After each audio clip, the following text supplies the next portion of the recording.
የማንነታችን ውል ማሰሪያ፣ የጋራ ትውስታችን ማንበሪያ፣ የኢትዮጵያችን ዓይንና ልብ ማረፊያ ናቸው ከተሞቻችን። ዕውቁ ሶሺዮሎጂስት ሮበርት ፓርክ ከተሞች የዜጎች ስነ ልቦናዊ ሁኔታ የወግና የታሪክ ስብስብም ናቸው እንደሚለው ካለነሱ ሀገርን ካለነሱ እማማን ማሰብ አይቻልም። በእርግጥ በእቅድ አለመመራታቸው ትልቁ ፈተና ነው። የኛ ሀገር ከተሞች አብዛኛዎቹ የጦር ካምፖች ናቸው። በውጊያ ጊዜ ሰዎች ሄደው መንደር ሆነው የተፈጠሩትና ታስቦ ከተማ ይሁን ተብሎ አይደለም። በብዙ ምክንያት ማስተር ፕላናቸው በግልጽ የማይታይ ማስተር ፕላን ካላቸው የማይተገበር ከተሞቹ የሚያስተዳድሩ ሰዎች ከተሞቹን በደንብ የማያውቁበት ሁኔታ የነበረው። ክትመት በእቅድ ካልተመራ፣ ክትመት በእውቀት ካልተመራ፣ ክትመት ነገን እያየን ካልመራ ነው ጥፋት ሊሆን ይችላል። ውሃው ይበላሻል፣ ዛፍ ይጨፈጨፋል፣ የበሽታ የሌብነት ምናምን መጠራቀሚያ ሊሆን ይችላል እና እቅድ ያስፈልገዋል። እነዚህ ውል ባጣ ስራ መስመር ባልያዝ አካሄድ ሕያው የሆኑት ከተሞቻችን ከነችግራቸው የኛው ናቸው።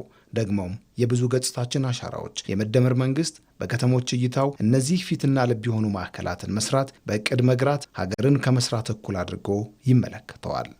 ለውጥ ቅልጥፍና የሚታይባቸው ናቸው። ለዚህም የሀገር እጅና አእምሮ ናቸው ይባላል። እጅና አእምሮ ማለት ያው ሃንድ ኤንድ ሄድ የሚባለው ማለት ነው እና ምርት የሚገኝበት ፈጠራ የሚካሄድበትን ቦታ ብዙ ማህበረሰብ ተሰባስቦ የሚኖርበትን ቦታ አያስፈልገኝም ካልክ ሀገር የብዙ ቋንቋ፣ የብዙ ባህል፣ የብዙ ፍላጎት ስብስብ ስለሆነች ይሄኛውን ሚኒ ሀገር በዚያ መንገድ መስራት ካልቻክ ትልቁን ሀገር መስራት ትቸገራለህ። የሀገረ መንግስት ግንባታ ኢትዮጵያ ያልተሸራረፈች ግዛታዊ አንድነቷ የተጠበቀ መሆኗን አጥብቆ የመፈለጉን ያህል ህብረ ብሔራዊ የሆኑ ዜጎች መጋመጃ ውላቸው ኢትዮጵያ እንድትሆን አጥብቆ ይሻል። አንድ አይነትነት፣ የአንድ ምንጭ ውጤትነት በከተሞች ቦታ የላቸውምና ለዚህ ሁነኛ ቦታ ጥሩ መድረክ ሆነው ያገለግላሉ። ማደግ መለወጥ ስትፈልግ አንዱ እድገትም ተሳልጥበት ቦታ ከተማ ነው።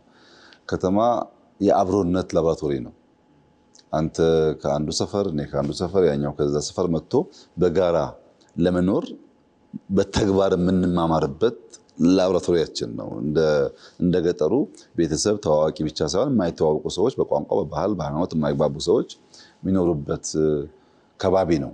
እሱን መስራት ያኛውን ያቀለዋል ማለት ነው። ከተሞች እጅግ አስፈላጊውን የሀገረ መንግስት ግንባታ ሰበዝ ይዘዋል። አካታችነት። ከተሞቻችን ማንም ከየትም ይምጣ ለእድገት ለልማት ባለው አስተዋጽኦ ልክ አቅፈውና ደግፈው ይዘው ዘልቀዋል። ይኸው መጠናከሩ የመደመር መንግስት ጽኑ መሻት ነው።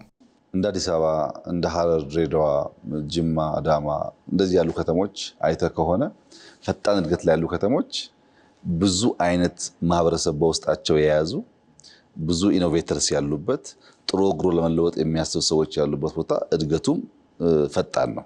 ይሄ የሚያመላክተው እንደዚህ አይነት ልምምድ ጠቃሚ እንጂ ጎጂ እንዳልሆነ፣ ኢንክሉሲቭ መሆን የተለየ ባህል የተለየ ልምምድ ያለውን ሰው አቅፈን ያልተገባ ባህሪውን እንዲያስተካክል እያደረግን በጋራ ብንኖር እድገት የሚያፋጥን ጉዳይ እንጂ ጎጂ አይደለም። ከተሞች ባዘሉት ታሪክ ባቀፉት የድል ምልክት ዜጎቻቸውን ያሰባስባሉ፣ ነዋሪዎቻቸውን ያቀራርባሉ፣ በማህበረሰብ ስነ ልቦና ወደ አንድ ገጽ ያመጣሉ። የመደመር መንግስትም ይህንኑ በውል ተረድቶ ከተሞች ነዋሪዎቻቸውን ባለብዙ መልክ ህይወታቸውን ሆነው የሀገር መስሪያ ምሰሶ እንዲሆኑ ነው እየሰራ የሚገኘው።